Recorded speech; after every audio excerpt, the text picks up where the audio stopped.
retailer that identified sweet heat sirloin beef tips bearing the correct front label but incorrect back label for garlic and ginger sirloin beef tips. The retailer reported the issue to the producing establishment, and the establishment notified FSIS. What happens next? People who have purchased the product are advised not to eat it, thrown it out or return it to the original place of purchase. The alert says, FSIS issued a public health alert rather than a formal recall. Public health alerts are used to notify consumers when misbranded or potentially hazardous products may remain in homes or institutions. If investigators determine that the product remains in commerce or adverse events are reported, FSIS can request or pursue a recall. Thanks for listening. Subscribe to the channel to stay tuned for the latest news. Hello, I will send you the latest news today. California lawmakers move to ban ICE agents from wearing masks. California lawmakers approved a bill on Thursday to bar law enforcement officers from wearing masks, said Democratic State Senator Scott Wiener, who wrote the bill. Newsweek has contacted California Governor Gavin Newsom's office for comment by email outside regular business hours. Why it matters. Immigration and Customs Enforcement, ICE, has been thrust into the national spotlight, drawing heightened scrutiny amid the Trump administration's aggressive push to deport millions of undocumented migrants.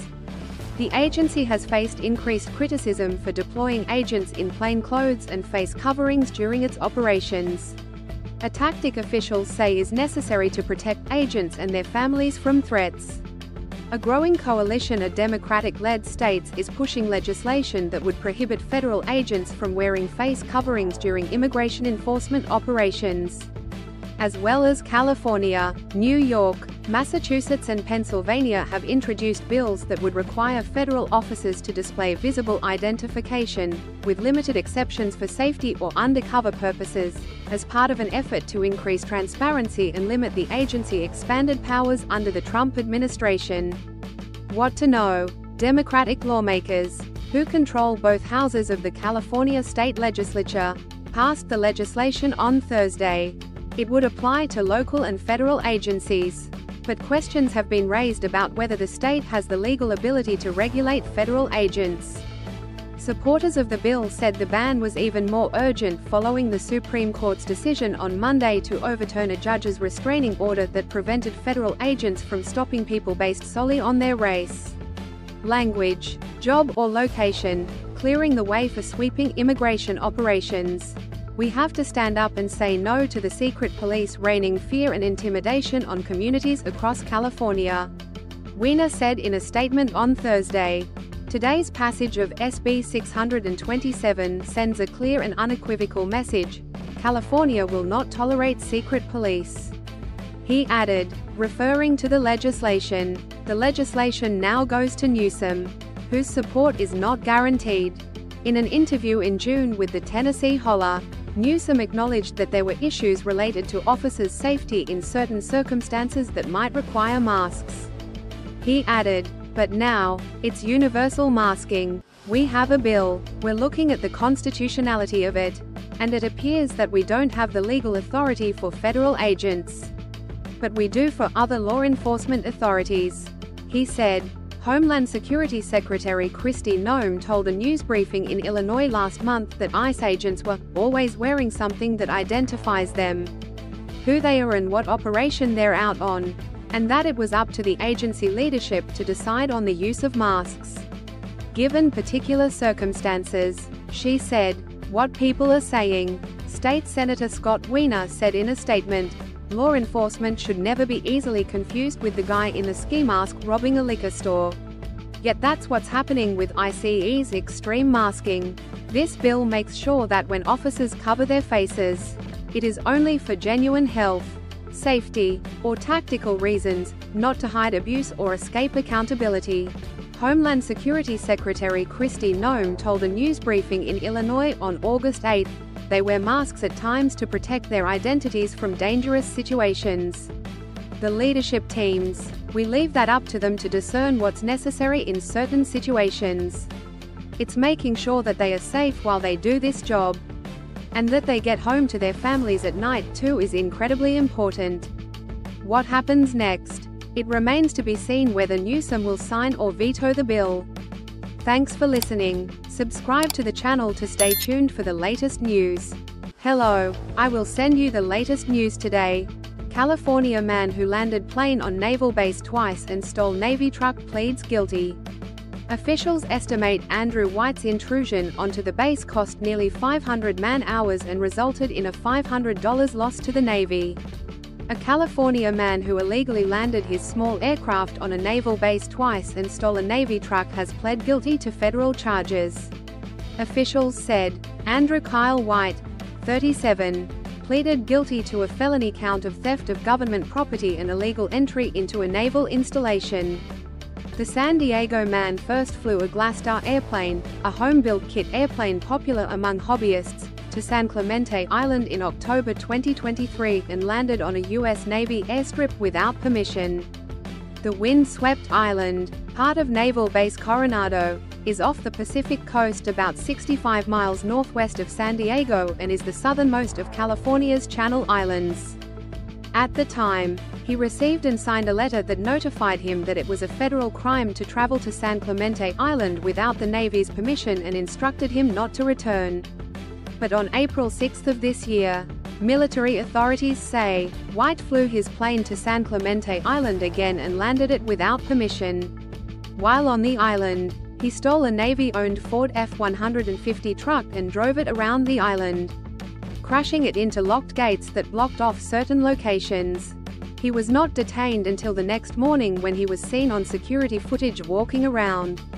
According to charging documents, officials discovered he had driven the truck onto unpaved terrain and gotten stuck. White's attorney did not immediately respond to an emailed request for comment. Officials estimate that White's intrusion onto the base cost nearly 500 man-hours and resulted in a $500 loss to the Navy. Whatever intentions were, the military did not know them, prosecutors said in court documents. The island went on a complete lockdown. White was initially released on bond but has been in federal custody since he cut off his ankle bracelet earlier this year.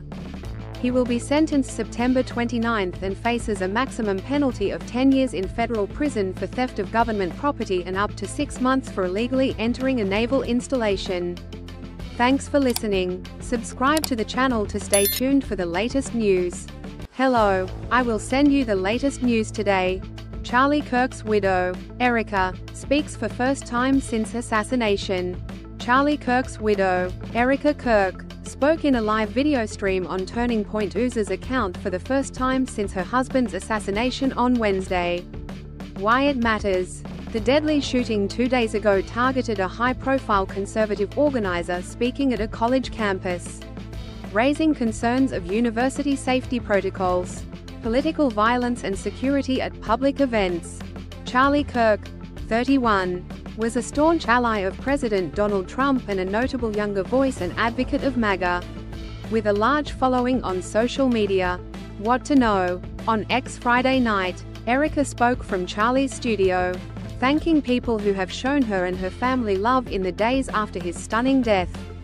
I want to thank my husband's dear friend, Vice President J.D. Vance and his phenomenal wife Usha for their love and support.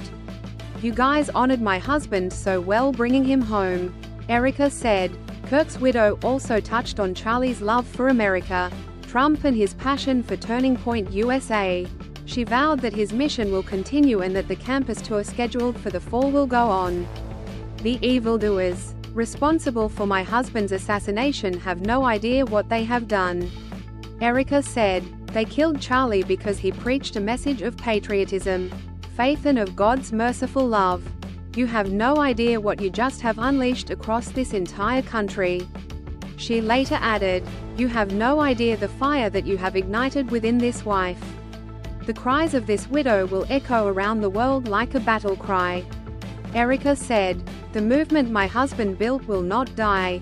Erica said that if Charlie had ever run for office, his top priority would have been to revive the American family. Charlie said he wanted to be remembered for his courage and faith. Erica mentioned in the video stream, now and for all eternity, he will stand at his Savior's side wearing the glorious crown of a martyr. She said, Kirk's widow said she felt Charlie's love for her every day.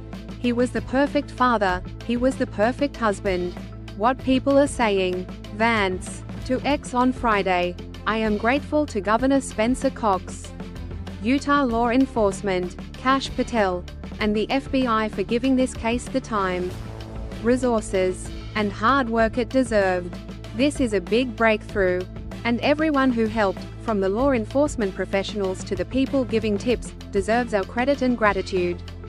In some ways, the investigation is still in the early days. But I do believe we have the shooter in custody. Say a prayer for Erica Kirk and those two beautiful babies. We took a big step this morning in getting justice for Charlie, and for his family. Thanks be to God for that. Riley Gaines on X Friday. How could anyone listen to the compassion, strength, and bravery Erica Kirk spoke with and still celebrate the cold-blooded murder of Charlie? Republican Senator Rick Scott of Florida, the bravery, love, and faith shown by Erica Kirk tonight was extraordinary. Continue to lift her up in prayer. While we mourn the tragic loss of Charlie, we stand with Erica, the Kirk family, and the Turning Point team in fighting every day to carry forward Charlie's legacy. What happens next? Legal proceedings are expected to move forward now that a suspect is in custody in connection with Kirk's killing. Thanks for listening. Subscribe to the channel to stay tuned for the latest news.